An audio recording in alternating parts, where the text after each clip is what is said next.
Hello everyone, I'm Dante and welcome to another Anthem update. Today's update is pretty huge in terms of the production of Anthem. As the game goes gold, SocialSpaces have been revealed, the devs double down on community feedback, and Grandmaster 3 requirements are now out. So the obvious big news is that Anthem has gone gold. For anyone not 100% sure what that even means, essentially the game is done. It's finished and ready to ship. All of the content is in place how they want it. This doesn't mean the support for the game stops, but the game will now go to print and the launch code is finalized. With Anthem being a live service game, it will move into the next state, as they work on future content, whatever that might be. Between now and launch, they will continue to bug fix, which will likely be patched in on the install date they've set themselves. Following on from this, we got our first view of the all-new social space added to Anthem. That wasn't originally planned to be in the game at all. Feedback from the community in the last few months led the devs to creating an all-new space within Fort Tarsus called the Launch Bay, a part of the city you can go to in your Javelin suit to hang out with up to 15 other pilots.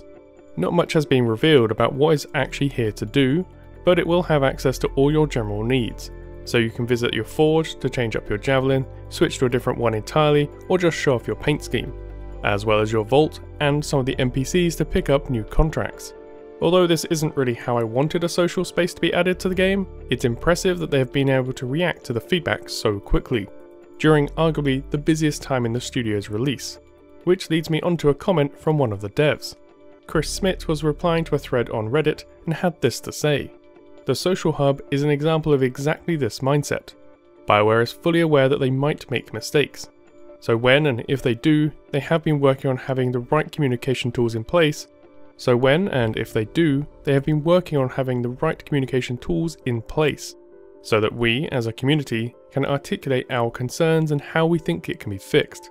Having covered games on YouTube for as long as I have, this is easily one of the most open developments of a game I've seen, especially when you consider that BioWare aren't a small indie studio. They are one of the only respected AAA developers left out there. They've been watching the mistakes of everyone else, along with the rest of us, and are trying their best to rise above them all. That's not to say everything is going to be perfect, but the fact that they are open with us is a good sign." Now with that large section of news out the way, let's jump into one of the reveals that might slip under the radar, with these other two coming out around the same time. Yesterday, this image of the 6 difficulties was shown, reinforcing what I feel like I've been saying for over a year now. With their exact difficulty scaling out in the public, for Grandmaster 3 at least, let's take a closer look. So, as I've been saying for some time, Anthem is using almost the exact style of difficulty scaling as Diablo 3. If we just renamed Grandmaster to Torment, we're pretty much there. That's not to say it's a bad thing, quite the opposite. I've been a huge advocate for this scaling in any loot game, and it's exactly what I wanted to see in Anthem. The Grandmaster tiers are unlocked at pilot level 30, which is when the endgame starts to kick in. As this shows, all creature health and damage scales up drastically. The difficulty step is no joke. GM3 requires essentially every piece of gear to be perfect, so you'll likely be doing most of your gearing progress in GM1 and 2, with 3 being for those who want to push their limits. This should tie into the scoreboard system they've referenced being in the game. Just like seasonal characters, again in Diablo 3, having a view of GM3 means we can logically work back to the previous 2 tiers at a simple level at least. The gear requirement will drop by 1 for each, GM2 being Masterwork and GM1 requiring Epic. We can also assume that enemies will lose about 1000% for each of the GM levels below, along with the loss of some magic find.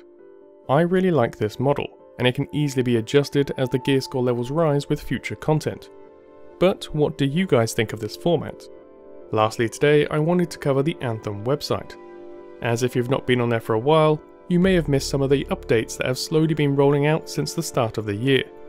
This includes some really nice UI and informational changes to all the Javelin pages, providing significantly more details for context, breaking down all the abilities in a clear visual way, rather than the previous ambiguous wording, along with some 3D renders of the Javelins, taken directly from the game, and they look amazing.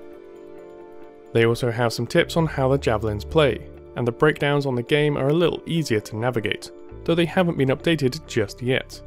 Maybe we'll see some 3D models for Haluk, Faye, Owen and other faction contacts over time. This includes all the answers you need to be ready for the demo which launches this Friday, so don't forget to preload the client if you haven't already, and to go claim your friend codes. It's finally time for us as a community to test out the game, so be prepared to explore, fight through missions, and even a stronghold. One last bit I should probably add is that Mike Gamble confirmed you can actually delete your pilot in the demo.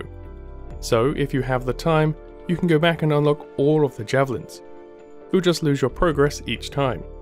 Not perfect, but at least we have a way to dial in what javelin to main come launch in only a matter of weeks. That's it for today's update. If you enjoyed this video, be sure to leave a like. Provide your thoughts and feedback about anything I've covered or this format below. You can support the channel by subscribing and using the bell to be notified of future content as it goes live. And until next time, I've been Dante, thanks for watching.